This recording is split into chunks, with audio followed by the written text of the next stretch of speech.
तो इस क्लास में इम्पॉर्टेंट टॉपिक डिस्कस करने वाले हैं, that is lateral stem branching.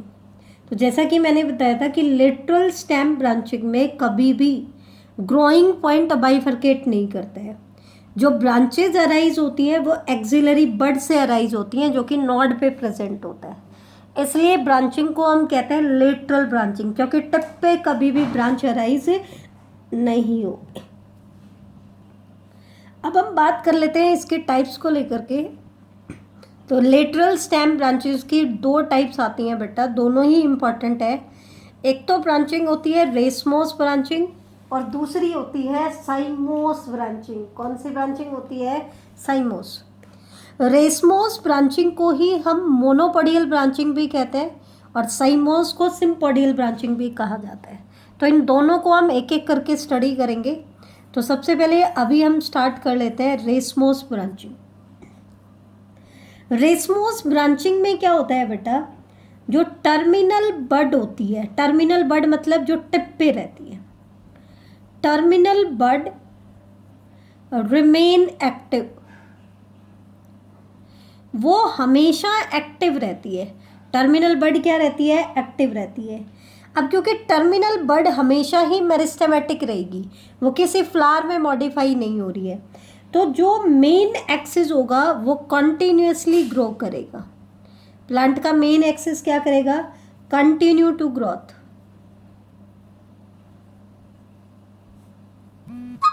Growth को कंटिन्यू रखेगा, ठीक है। इससे क्या होगा? Branches develops from axillary bud. कभी भी टिप जो होता है, इसमें क्या होता है बेटा, ध्यान से देखना। जैसे ये मेन एक्सिस है, इस मेन एक्सिस का जो टिप होता है ये हमेशा एक्टिव रहता है। क्या रहता है? हमेशा एक्टिव रहता है, मतलब ये अपनी ग्रोथ करता रहेगा, अपनी लेंथ बढ़ाता रहेगा।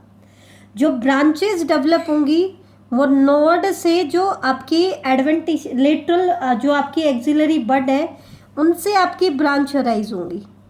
अब क्योंकि मेन एक्सिस कॉन्टिन्यूसली ग्रो कर रहे हैं, तो क्या कभी भी ब्रांचेस टिप के साथ कॉम्पीट कर पाएंगी?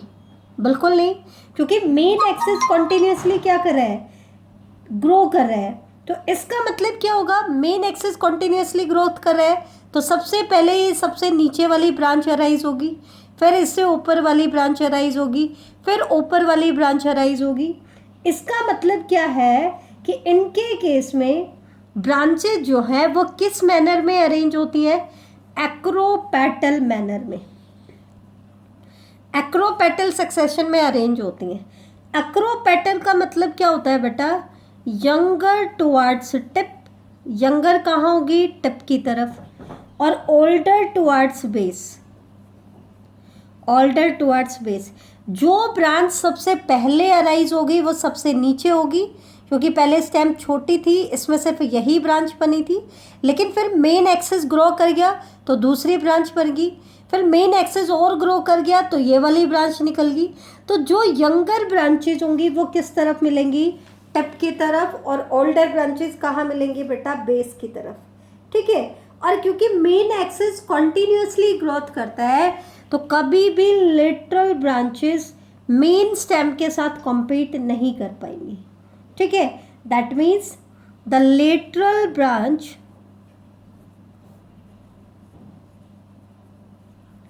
never compete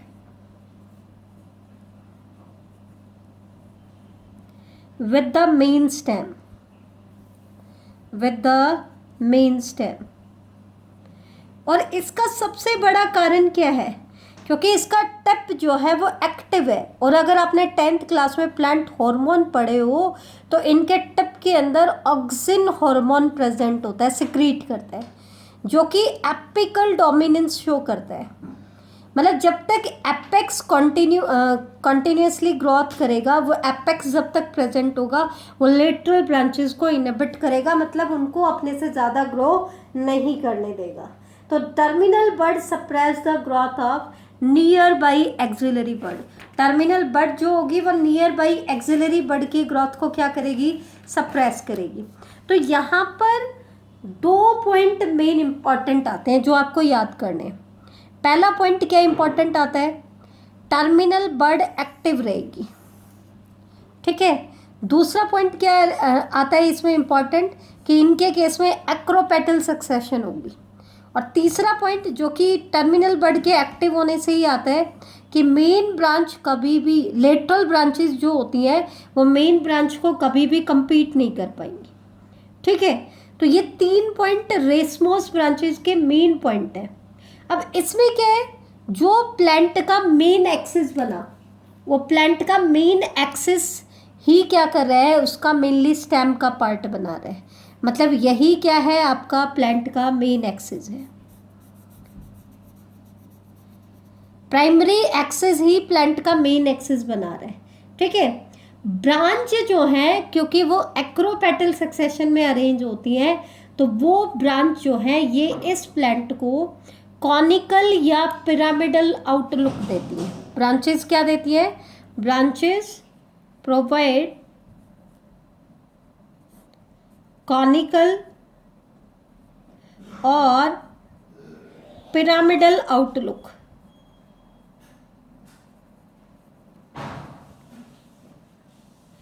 अब क्योंकि इसमें एक चीज ध्यान देना कि जो मेन एक्सिस होता है, एक सिंगल वेन एक्सिस होता है इनके अंदर, प्राइमरी एक्सिस ही मेन एक्सिस का काम करता है। तो इस एक्सिस को हम कहते हैं मोनोपोडियल एक्सिस। मतलब मेन एक्सिस की फॉर्मेशन कौन कर रहा है, एक सिंगल एक्सिस कर रहा है। कौन कर रहा है, सिंगल एक्सिस को कर रहा है। और ऐसे ब्रांचेस को हम कहते हैं मोनोपोडियल ब्रांचिंग। Monopodial branching. लेकिन बेटा सिम्पोडियल में बिल्कुल उल्टा है। ध्यान से देखना, ये एनसीईआरटी का पार्ट करा रही हूं मैं। सिम्पोडियल मतलब आपका साइमोस ब्रांचिंग जो होती है वो अलग होती है। ठीक है, इसमें क्या होता है, मेन जो आपकी टर्मिनल बड होती है और जो लेटरल बड होती है, उनकी सबकी क्या होती है, लिमिटेड ग्रोथ होती है। कैसी ग्रोथ होती है, लिमिटेड ग्रोथ। और लिमिटेड ग्रोथ करने के बाद वो किस में मॉडिफाई हो जाती है, वो मॉडिफाई हो जाती है फ्लावर में। किस में मॉडिफाई हो जाएंगी, फ्लावर में। मतलब मैं आपको समझाने की कोशिश करती हूँ, ध्यान से देखना। ये आपका प्राइमरी एक्सिस था, इसने कुछ टाइम ग्रोथ की और कुछ टाइम ग्रोथ करने के बाद ये एक फ्लावर में मॉडिफाई हो गया। किस में मॉडिफाई हो गया, फ्लावर में। अब प्लांट की फर्दर ग्रोथ कौन करेगी, इसकी लेटरल ब्रांच करेगी। लेकिन ब्रांच ने भी क्या किया बेटा, कुछ टाइम ग्रोथ करने के बाद वो भी किस में मॉडिफाई होगी, फ्लावर में। जबकि इनके केस में ऐसा नहीं था। टर्मिनल बड क्योंकि हमेशा एक्टिव थी तो वो कंटिन्यूसली ग्रोथ कर रही थी, उनमें लिमिटेड ग्रोथ नहीं थी, उनमें अनलिमिटेड थी। इसमें मेन एक्सिस की भी ग्रोथ लिमिटेड है और ब्रांचेस की भी ग्रोथ लिमिटेड है। अब जब ये ब्रांच फ्लावर में मॉडिफाई हो जाएगी तो फर्दर ग्रोथ कौन करेगा, इसकी लेटरल ब्रांच करेगी। लेकिन ये भी वैसे ही कुछ टाइम ग्रोथ करने के बाद किस में मॉडिफाई हो जाएगी, फ्लावर में। तो इसकी भी फर्दर ग्रोथ कौन करेगा, इसकी लेटरल ब्रांच करेगी। तो इसमें स्टेम का एक्सिस कौन बना रहा है, ध्यान से देखना। स्टेम का एक्सिस कौन बनाएगा, कुछ पार्ट तो इसका, कुछ पार्ट इसका, कुछ पार्ट इसका और कुछ पार्ट इसका। तो इसमें जो प्लांट का मेन एक्सिस है वो कैसे बन रहा है, फ्यूजन से बन रहा है। Some part of main axis and some part of subsequent branches. तो इसको हम बोलते हैं सिम्पोडियल। क्या बोलते हैं बेटा, sympodial.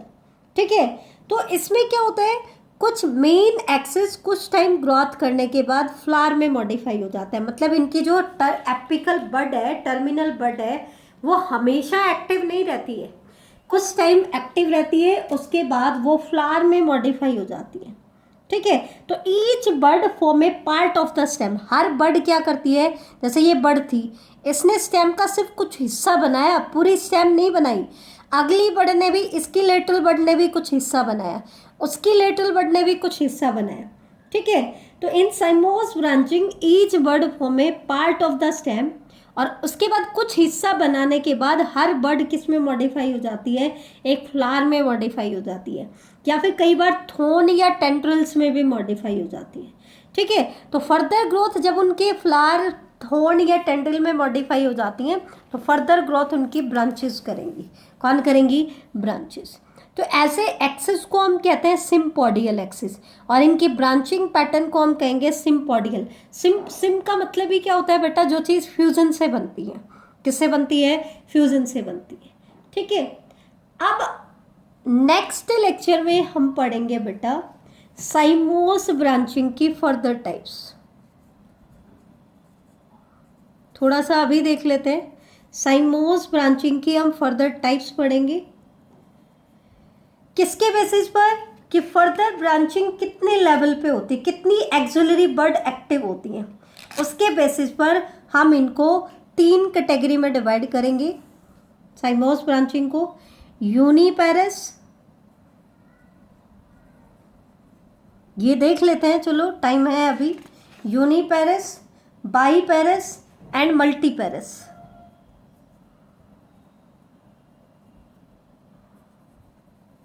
Uniparous, biparous and multiparous. Uniparous branching को मोनोचेजियल ब्रांचिंग भी कहा जाता है। बाईपेरस को हम क्या बोलेंगे? बाईपेरस को बोलेंगे डाईचेजियल, डाई मतलब 2, और मल्टीपेरस को हम बोलेंगे पॉलीचेजियल। अब ये किस बेस पे है? कि जब मेन एक्सिस, मेन बड जो है या कोई भी मेन एक्सिस है वो ग्रोथ करने के बाद, कुछ ग्रोथ करने के बाद फ्लावर में मॉडिफाई हो जाता है या थोन या टेंड्रिल्स में मॉडिफाई हो जाता है, तो उसके बाद फर्दर ग्रोथ कितनी एक्सिलरी बड करेंगी।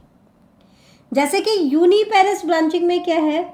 After the inactivation of terminal bud further growth is continued by single axillary bud. Further growth सिर्फ कौन करेगा? सिंगल एक्सिलरी बड क्या करेगी? आपकी फर्दर ग्रोथ करेगी। फर्दर मतलब जब मेन एक्सिस क्या हो जाएगा? इनएक्टिव हो जाएगा। ठीक है, तो उसके केस में फिर लेटरल बड फर्दर ग्रोथ को कंटिन्यू करती हैं। तो जो लेटरल बड फर्दर ग्रोथ को कंटिन्यू करेगी वो सिर्फ एक होगी। ठीक है, इनके केस में क्या होता है? क्योंकि एक ही फर्दर ग्रोथ कर रही है, एक ही लेटरल ब्रांच फर्दर ग्रोथ कर रही है, तो इनके केस में क्या होता है? जो ब्रांच होती है ना वो हमेशा टर्मिनल बड को वन साइड में पुश कर देती है। किस तरफ पुश कर देती है? वन साइड में। ठीक है, तो इसका मतलब क्या है? इसमें जो एक्सिस होगा, जो प्लांट का एक्सिस होगा, स्टेम एक्सिस होगा, वो मेन स्टेम और उसकी सक्सेसिव ब्रांचेस के कुछ पार्ट के फ्यूजन से बनेगा। तो इसका मतलब वो सिम्पोडियल एक्सिस बनाएगा। कैसा बनाएगा? सिम्पोडियल। अब जो फर्दर ग्रोथ एक्टिव होती है, जो फर्दर लेटरल ब्रांच कौन सी साइड में एक्टिव होती है, उसके बेसिस पर इसकी फर्दर 2 टाइप्स हैं। एक तो आती है स्कॉर्पियोइड और दूसरी आती है हेलिकोइड। स्कॉर्पियोइड का मतलब क्या होता है? कि जो ब्रांचेस एक्टिव होगी ना वो अल्टरनेट होगी, मतलब एक बार राइट हैंड वाली, एक बार लेफ्ट हैंड वाली, अल्टरनेट होंगी। तो इसमें जैसे successive branches develop alternatively on both the side. जैसे कि ये मेन एक्सिस है, मेन एक्सिस को लेटरल साइड में पुश कर देगा और फर्दर ग्रोथ इसकी ब्रांच करेगी। ये कुछ टाइम ग्रोथ करने के बाद ये फिर से बड में मॉडिफाई, फ्लावर में मॉडिफाई हो जाती है, तो फर्दर ग्रोथ इसकी ब्रांच करेगी। लेकिन आप देखो, पहले राइट हैंड साइड वाली बड एक्टिव हुई, फिर लेफ्ट हैंड साइड वाली बड एक्टिव हुई, फिर राइट हैंड साइड वाली बड एक्टिव होगी, मतलब अल्टरनेट होंगी। क्या होंगी? अल्टरनेट होंगी। या फिर ऐसी अपीयरेंस आ जाएगी, एक साइड में आपका क्या है, एक साइड में आपका लीफ है और ये आपकी एक्सिलरी बड है जो एक्टिव होगी। फिर पहले लेफ्ट हैंड वाली एक्टिव हुई थी तो फिर राइट हैंड वाली, इधर लीफ रहेगा, फिर किस तरफ? लेफ्ट हैंड वाली। तो इस तरीके से अल्टरनेट होता है। क्या होता है? अल्टरनेट। जबकि हेलिकोइड में क्या होता है? Lateral branches arise on the same side. Her bar lateral branches क्या होंगी? एक ही साइड में अराइज होंगी। सारी की सारी लेटरल ब्रांच एक ही साइड में अराइज हो रही हैं। ठीक है, इनमें क्या था, अल्टरनेट था, इसमें क्या है, एक ही साइड में अराइज हो रही है। तो स्क्वार्पोइड ब्रांचिंग तो हमें देखने को मिलती है ग्रेप वाइन में, और हेलिकोइड ब्रांचेज हमें देखने को मिलती है सराका में। इसमें एक चीज मैंने आपको बता दी, अगर इस तरीके का एक्सिस बनता है तो ये मेन लेटरल ब्रांचेस जो होती हैं वो मेन एक्सिस को साइड में पुश कर देती हैं। किस तरफ पुश कर देती हैं, साइड में पुश कर देती हैं। जबकि आपकी बाई पैरस जो कंडीशन है, कैसी कंडीशन है, बाई पैरस कंडीशन है। बाई पैरस जो कंडीशन है, इसमें क्या होता है, जब मेन ब्रांच अपनी ग्रोथ को टर्मिनेट कर देती है तो फर्दर ग्रोथ जो होती है वो दो लेटरल ब्रांचेस से होती है, two lateral axillary bud, two lateral axillary बड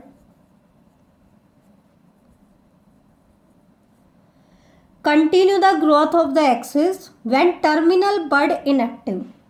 अब देखो, ये मेन एक्सिस था, इसने कुछ टाइम ग्रोथ किया और उसके बाद ये फ्लावर में मॉडिफाई हो गया। किस में मॉडिफाई हो गया, फ्लावर में। फिर फर्दर ग्रोथ दो लेटरल ब्रांच करेंगी, दो। अब दो करेंगी तो मेन एक्सिस कहाँ रहेगा, सेंटर में ही रहेगा, साइड में पुश नहीं होगा। वहाँ किस तरफ जा रहा था, साइड में जा रहा था। फिर ये भी कुछ टाइम ग्रोथ करने के बाद किस में मॉडिफाई हो जाएगी, फ्लावर में। तो फर्दर ग्रोथ कौन करेगा, इसकी लेटरल ब्रांच करेंगी। ये देखो, ये भी क्या है, कुछ टाइम ग्रोथ करने के बाद फ्लावर में मॉडिफाई हो जाएंगी। तो वहाँ से हर बार जितनी भी एक्सिलरी बड एक्टिव होती हैं वो 2 नंबर में एक्टिव होती है, जबकि यहाँ पे सिंगल एक्सिलरी बड एक्टिव हो रही थी, यहाँ पे 2 एक्सिलरी बड एक्टिव हो रही है। तो ये कंडीशन कहलाती है पाइप। अच्छा, साइमोस में एक चीज़ और देखना, क्योंकि main axis unlimited growth show करता है, ठीक है, तो मेन एक्सिस नीचे ही रह जाता है, ब्रांचेस कहाँ निकल जाती हैं, आगे निकल जाती हैं। जबकि रेसमोस में क्या था, मेन एक्सिस को कभी भी ब्रांचेस कॉम्पीट नहीं कर पा रही थी एपिकल डोमिनेंस की वजह से। यहाँ ऐसा नहीं है। मल्टीपेरस में क्या होगा, मेन एक्सिस के ग्रोथ करने के बाद जब उनकी ग्रोथ सीज हो जाती है, वो फ्लावर आपके टेंड्रिल्स या थोन्स में मॉडिफाई हो जाते हैं, तो further growth more than 2 axillary bud करें। फर्दर ग्रोथ कौन करे, मोर देन 2 एक्सिलरी बड करें, तो उसको हम क्या कहेंगे बेटा, मल्टीपेरस कहेंगे या पॉलीचेजियल कहेंगे। अब क्योंकि एक ही नोड पे 2 से ज़्यादा एक्सिलरी बड एक्टिव है, तो वो लगभग नोडल रीजन को चारों तरफ से सर्कल बना लेती हैं, होल बना लेती हैं, ठीक है। तो all the branches appear at one place and they form a whorl. तो ऐसे केसेस में हम इनको कहते हैं कि ये मल्टीपेरस होते हैं। और स्टेम एक्सिस को हम बोलेंगे आपका मल्टीपोडियल। ये हमें किस में देखने को मिलता है, ये हमें देखने को मिलता है क्रोटोन एंड यूफॉर्बिया में। तो ये तो था बेटा आपका रेसमोस ब्रांचिंग एंड साइमोस ब्रांचिंग के बारे में। नेक्स्ट क्लास में हम पढ़ेंगे types of stem on the basis of spread. किसके बेसिस पर, स्प्रेड। आज हमने डिस्कस किया types of stem on the basis of their branches, ठीक है। तो ये ब्रांचिंग में रेसमोस ब्रांचिंग और साइमोस ब्रांचिंग इंपॉर्टेंट था, जो बेसिक एनसीईआरटी ने भी दिया हुआ है। आप लोग जरूर इसको डिस्कस करें, जरूर पढ़ें बेटा, बहुत इंपॉर्टेंट है, ठीक है। तो आज के लिए इतना ही सफिशिएंट है। थैंक यू बेटा।